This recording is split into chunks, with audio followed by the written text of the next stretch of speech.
Mark Cuban. How do you pronounce his name? Cuban? Is it Mark Cuban? He is another one of the billionaires in this country. He is also a co-host of the TV series Shark Tank, which, when I've watched a couple of the episodes out of the series, is very interesting, Shark Tank. But he's the co-host of that particular television series. He's also very wealthy. He's also a progressive, a liberal. I guess I could call him a liberal. He recently shared on social media, on Blue Sky, that what is coming for people in this country is a red rural recession, triple R, red rural recession. That's how he has labeled it. And it's his term for what is going to happen to rural Republican states when the toilet rats' government budget cuts continue. They've already started, but they're going to get serious now. Cuban, I'll just say it the way it looks. Cuban claims that small towns are being disproportionately impacted by what he calls firings, cancelings of grants, cancelings of contracts with companies, the closing of government offices, end quote. Now, the people who voted for Trump, who live in these red rural recession districts, are really in for a slap right across their goddamn faces. I don't think they realize it yet because they don't believe it. The people who live in these red states, the people who voted for the toilet rat, they really don't believe what has been reported to them by legitimate news sources. What they do believe is the bullshit that's put out there by the Fox sewer, which apparently all of these dumbasses watch. And the Fox sewer is supposed to do one thing and one thing only, and that is pump out the deceptive and lying propaganda of the toilet rat. And the Fox sewer does a very good job of that. They really do. Hitler should have had the Fox sewer at his disposal back in Germany in the 30s. You know, he really should have. But anyway, what Cuban is pointing out is the serious trouble that's going to hit red rural America very quickly. And he uses as an example 4 states. This is very brief, but I want to share this with you. He focuses on, and this does not have to do with this violent fucking disruptive bill that was signed off by the Christian terrorists in the House and the Senate that Trump is signing today. Now, this is what will happen in those states that are affected deeply by the DOGE budget cuts, right? Remember the South African jumping jack Nazi, what he did? So let me give you some quick examples in West Virginia. Cuban says that small agricultural businesses there are struggling. They're waiting for grant funds that have supported them for decades, money that came in because it's such a desperately poor state. And according to the Reuters news agency, West Virginia receives nearly half of its annual budget from federal dollars. But they voted for Trump. Okay. What Trump is doing this month, or this year, $500 million is to be cut from food banks. That money was supposed to be provided through the local food purchase assistance cooperative agreement program. How's that for a lengthy name?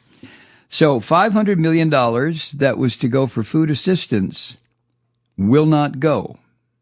Now, what does that mean for West Virginians? Well, it probably means they'll vote Republican again. In addition, a major government spending bill that was enacted on March 15th has led to West Virginia organizations not getting almost $109 million in funds that were sought by that state's congressional delegation. Right? Now, the irony, of course, if irony can still be appreciated, which I don't think it can, but let's pretend. The irony is that the West Virginia delegation of Republicans voted every fucking one of them to cut the throats of their own citizens in that state. Do you think they'll be held accountable? Nah, fuck no, because the people who voted for these Christian devils in West Virginia will vote for them again because they have no goddamn idea what is about to happen to them right after the midterm elections in November 2026. So sad. Kansas. How about Kansas, huh?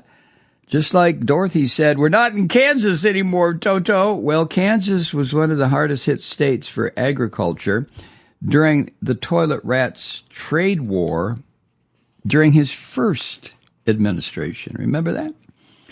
And now a $750,000 federal agricultural grant that hasn't been given is disrupting farm expansion plans. That's according to the Washington Post. And the toilet rat is also cutting $1 billion from two programs that supplied Kansas local producers of farm products and meat to schools and food banks across the country. So now, not only will that affect the businesses in Kansas that was providing farm produce and meat products, it's also going to affect the children that go to the schools around the country. All of a sudden, it's not going to be there. But that's okay. The Christian devils who go to Congress from Kansas they all signed off on this. They all agreed this is exactly how they wanted to represent the people in their districts. So there you go. Pennsylvania. If you don't know this, western and southwestern Pennsylvania are largely rural. And to a lesser degree, so is southeastern PA, if you discount Philadelphia. As I said, I used to live on a farm there for a while. But western and southwestern Pennsylvania are largely rural, and the EPA canceled about $2 million in grants to the southwestern area of the state. That's according to Axios. Now, those funds were intended for community-led efforts like air and water quality monitoring and food security. Gone. So to the people in western and southwestern Pennsylvania, you will not any longer, starting soon, you won't know about the quality of your air and the water that you drink. And as far as people in southwestern and western Pennsylvania who have been relying on the SNAP food assistance program, gone. Kentucky. The governor of Kentucky, who is a Democrat, was really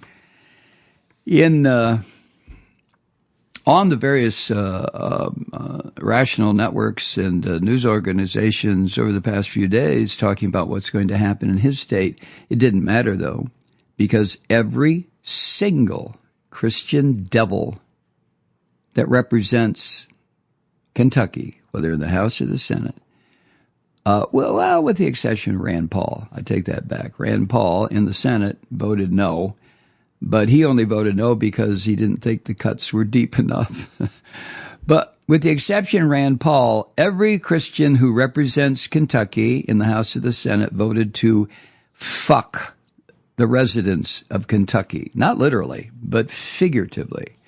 You see, Kentucky receives, it's like West Virginia, they receive nearly half of the annual budget that state requires to stay in business from federal dollars. That's according to the Reuters news agency. So the budget cuts that were just passed by this Christian demonic House and Senate threaten a bunch of programs that the citizens in Kentucky rely on, including the Supplemental Nutrition Program, Medicaid, environmental laws, clean energy funding. All of those programs that are so absolutely needed by the rural counties in Kentucky, gone. Of course, apparently the citizens of Kentucky are content with that. They don't really too much give a shit, or they would not have sent Christian devils to the House and the Senate to do this to them, like Mitch McConnell. What did McConnell say about the cuts in Medicaid? Well, they'll get over it. They'll get over it pretty quick. That's all right. They'll get over it pretty quick. Right. So that's just a little snapshot of 4 states. The states that are going to be devastated by these cuts and the withdrawal of all kinds of services, public funding, whether it is environmental or schools or health care or farm subsidies. I mean, just on and on and on. Slashed to the fucking core. Hi, Truth Seekers. Mike Malloy here. You know, the Progressive Voices Network brings you commercial-free commentary from today's leading progressive radio hosts and pundits, like me, Mike Malloy, 24 hours a day. I'm not your typical old guy from the 80s or the 90s talk radio host, and Progressive Voices is not your typical talk radio network. It's a listener-supported nonprofit with no corporate control whatsoever over our broadcast. So hosts like me, Mike Malloy, are free to rant and scream and carry on about whatever we like. We're often controversial, but we're never boring. Weeknights, 9 p.m. in the East, 6 p.m. in the West on the Progressive Voices Network. Always progressive, always on. I'm Mike Malloy. Keep it lit.